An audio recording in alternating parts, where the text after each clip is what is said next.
getting into this episode of Beyond the Gates, I'm glad we got some clarity about why Danny called off the photo shoot with Forrester Creations, because I was wondering why, like what made her do that. So she explained to Andre why she called it off or whatever, because the selfie that he sent, she could see it in his eyes that he wasn't into doing this. Like she could kind of sense and see it in the photo that doing a photo shoot was the last thing on his mind. And that he mentioned that it could be a risk, and she wanted to know what he meant by that or whatever. So he basically felt that if he did the photo shoot with her, it would fall flat. She would get the blame for it. It would tarnish her brand, her reputation or whatever. He didn't want that to happen to her. So she just decided, listen, you made a sacrifice for me by even agreeing to do the photo shoot. So now she decided to return the favor and make a sacrifice by not doing it, and pushing him into something that he didn't really want to do. Because he felt like if he did it, he would kind of stick out like a sore thumb, and it just probably wouldn't look right, but he was still willing to do it for her. I feel like that's not the only reason he didn't want to do that photo shoot. I still feel like it's something he not saying, something from the past that he don't want popping up. I definitely feel like another shoe is going to drop at some point. And that's huge of Danny to give up such a big opportunity for Andre. I mean, it's not like she's new to doing that, because even when she was married to Bill, she gave up her whole damn career for that man. And I didn't want to see her do that again. But hopefully she can get some other photo shoots with just her, that don't include him. But I feel like Danny needs to start focusing on Danny, career-wise and stuff, getting herself together. It's not like she needs the money per se, but it's like, just get back out there and start doing some shit for you. You know what I'm saying? Like finding some purpose, some fun, But they still want to do their honeymoon now, because she was like, they still want to get that done. The problem is they didn't at first know where to go, because she was like, as far as going to countries, different countries, she's banned in most countries. Danny is funny as shit. She was like, yeah, I can't go to some of them countries, I'm banned. But they was like, listen, we already got LA planned. They already booked it. They already got a hotel out there. They already got everything planned for LA. So they was like, fuck it, let's just go to LA. I love that. I really do, because they're both rich as fuck. You know what I'm saying? Like, both of them are very wealthy. They can literally go to any country they pretty much want to go. They can go, anywhere. And you chose to go to LA. Like, that's pretty dope. You don't hear that often, especially rich people honeymooning in LA. Like, some people be wanting to go to Dubai or France, something lavish. But I love that. Like, that's what I love about Danny and Andre. Like, they look good. They have real conversation with each other. For the most part, they're pretty, up on the up and up with each other. For the most part, they still keep some secrets to themselves, but what couple don't? So anyway, moving on from that, Naomi and Ashley continue to get on my nerves. Like, them being friends make total sense. They are so insufferable. Because Naomi came by the hospital to let Ashley know that she got her key back from Derek or whatever. He was there getting his things. Ashley is still trying to take accountability for her part, because she was like, she wasn't perfect in a relationship and stuff like that, but she still want to stick to her guns as far as not marrying him and being with him or whatever. Because Naomi told her, oh, you need to stop feeling sorry for him. Feeling sorry for him? You the one that damn proposed to him. See, that's why Naomi get on my nerves. This girl proposed to him. She the one that, got the ball rolling on this whole marriage thing under false pretenses. But yet, Naomi doesn't want to hold Ashley accountable for nothing. Just put all the blame on Derek. Like, they get on my nerves.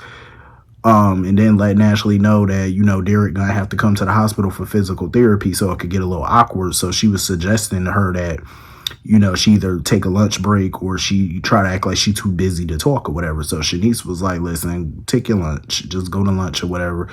So that way when he get here, you could avoid the awkwardness. That's so childish to me.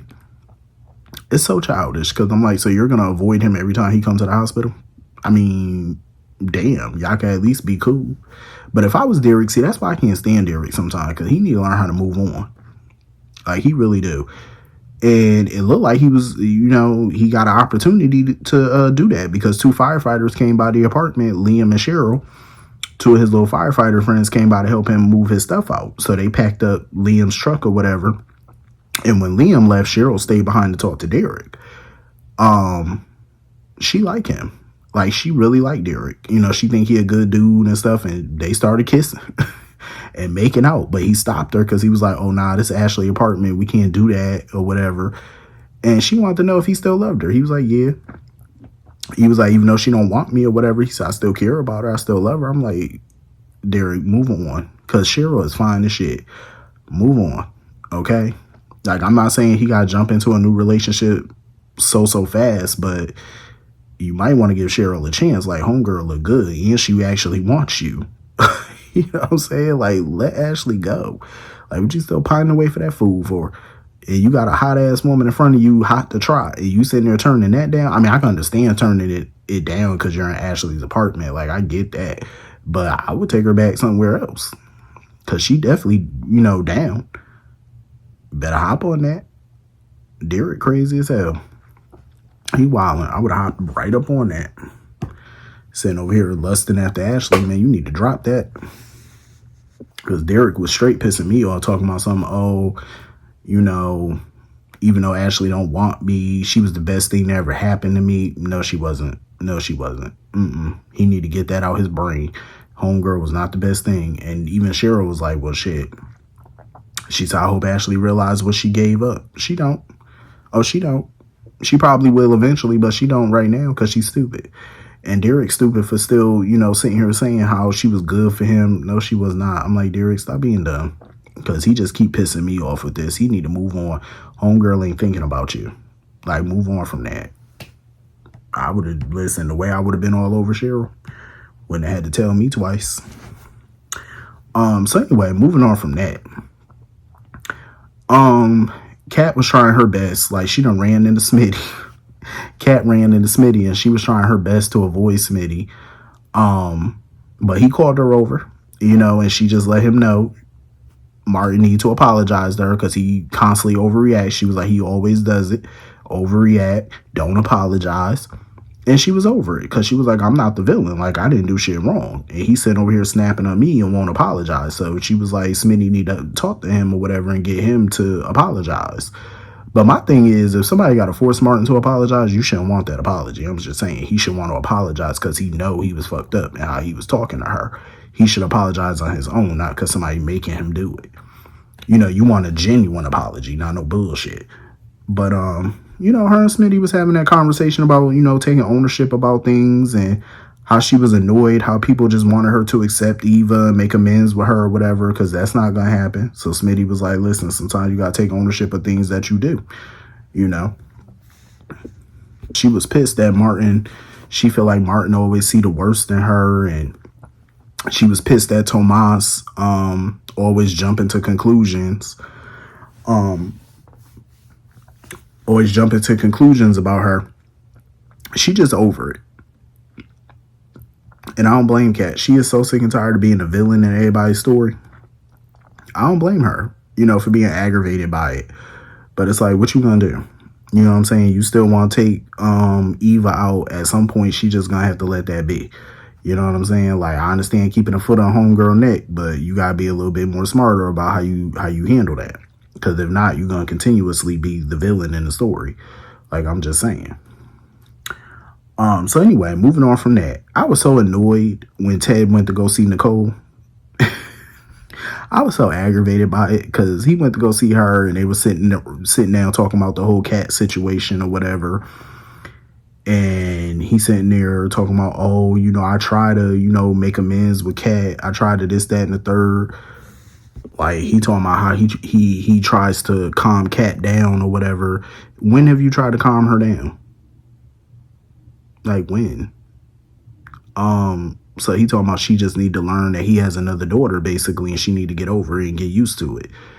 That's not gonna happen. But in reality, he really wanted to inform Nicole that he wanted Eva to come to Winterfest, of course. Nicole was just like, listen, how you think Kat gonna respond to you inviting Eva to Winterfest? Because we all know Kat is gonna hit the roof. Because, these are events that Kat is used to attending with her parents and her family, and now she has to share that with Eva. That's not gonna go over well. And I just hate that Ted keeps trying to shove that girl down Kat's throat. It's just annoying. Like, I understand he wants them to come together, but trying to force it is not gonna work. Like, you're just making matters worse at this point. You know what I'm saying? And Ted needs to take accountability for that. Like, just let it go. They're not gonna get along. You forcing it is making it worse, so just let it be. You know what I'm saying? It is what it is. Everybody not, all siblings don't get along. That's just that's just life. So anyway, moving on from that. So Ted was sitting there, talking with Eva and Jan and Leslie and stuff, and Leslie sitting there boasting about donating money for the new sports complex or whatever, talking about how she played basketball, and they was talking about the Harlem Globetrotters. Eva was so confused. She was like, what is y'all talking about? Because Eva, she don't know nothing about no Harlem Globetrotters. She don't know nothing about it. So Ted and Leslie was just by themselves talking or whatever, because Jan talking about she had to go, and Eva was trailing behind her, because Eva wanted Jan to stay. She wanted Jan to be a buffer between Ted and Leslie. Jan was like, listen, I'm not about to do that shit, because she was like, at the end of the day, they are adults, and if even if Leslie makes a pass at Ted or try to endear herself to him, it's up to Ted to block it. You know what I'm saying? He's a grown man. So I do agree with Jan on that one. Ain't nobody about to sit here and play referee between two grown people. That's no. So of course Eva want to go back there. I'm like, Eva, go sit down. So they start talking about the NAACP, and of course Leslie brings up Winterfest. She wants to be a part of Winterfest. Why am I not surprised? Of course she does. And Anita is not going to go for that shit. But Leslie is going to bulldoze her way into that event one way or the other. So after Ted left, that's why I don't take Leslie serious whenever she start crying, talking about how much she's changed or whatever. Because ain't nothing about her changed. Nothing about her changed. And her and Eva was talking about how she's new money and that's why people don't like her. You having new money has nothing to do with it. With people not liking you. It's the way that you go about things. And Eva was trying to tell her, well, one of the reasons people don't like your ass is because you're tearing down a historic home. A home that's been on that lot for decades. And you're tearing that shit down and building something new. That's another reason people don't like your ass. But also, you're you're just bullying your way into these, society events. Trying to get into Winterfest, and she's determined to get into Winterfest basically to piss off the Duprees. That's the problem right there. You keep trying to piss off and get on the bad side of people who've done literally nothing to you. Like, what is with her and this revenge against them? Revenge for what? They literally did not know you until you came to town. They knew nothing about you. They did nothing to you. But yet you want to be a part of this event just to get on their nerves. Like, she is so ridiculous, but then want to boo-hoo and cry because nobody in that town like her. This is why. Stay out of their damn events. Leave these people be. But you won't do that, so it is what it is. When they lash out at your ass, that's on you. Because I'm pretty sure Anita is not going to be here for her trying to bulldoze her way into that event, trying to help plan it. It's not going down. Anita's not going for that. Speaking of Anita, she went to the hospital or whatever. All the nurses was fawning all over her, trying to take selfies with her and stuff, of course. She's there for her yearly physical, but she stopped off to see Nicole or whatever. Because Nicole thought she was there to see her, but she was like, nah, I'm here for my yearly physical. And she started talking about Winterfest and stuff like that. And Nicole was like, go get your physical done. Don't be trying to stall. I hope nothing wrong with Anita. I really hope nothing is wrong with her, like physically. Because you know how it is when people say, oh, I'm going for my yearly physical, especially on the show, something might pop up. So hopefully that's not the case. Vernon is at Uptown meeting with Sharon or whatever. This fool done left his cufflink in her room. I said, now why was your cufflink on her nightstand? I don't believe he cheating, but it's like, what you take your cufflink off for? What you gotta do all that? I feel like it's something else going on between them. Probably some singing lessons. It was some lady in a pantsuit that was watching them or whatever, and Vernon was like, oh, that's an old colleague or something like that, but the colleague don't know Anita, so he was like, we ain't gotta worry about that. And she was like, oh, well, we need to meet in my hotel. I'm like, Sharon, pump your brakes. You shouldn't be meeting no married man in no hotel room. When Vernon got home, Anita immediately noticed that he smelled like perfume. She was like, what you doing with a female scent on you? He was like, he explained it away or whatever, gave some little explanation, and she was like, yeah, well, I don't want no other female up on you, like no other, you shouldn't be having no other chick hanging around you or whatever. And she noticed his cufflinks. She noticed that he was wearing his cufflinks again, because I guess, since they've been in sharing room, she noticed that he hasn't had them in a couple of days, and now he wearing them again. She's starting to put the pieces together with him. Like, she's starting to get suspicious. Like, these little phone calls he be having, him ducking and dodging and being gone, claiming that he doing golfing and shit. She not buying it. Like, she knows something ain't right. And I'm like, Vernon, you better cover your tracks a little bit better, sir, because she bound to find out what you up to. But anyway, that was pretty much the whole episode. Hit the comment section, let me know what you all thought, and I'll see you all later. Peace.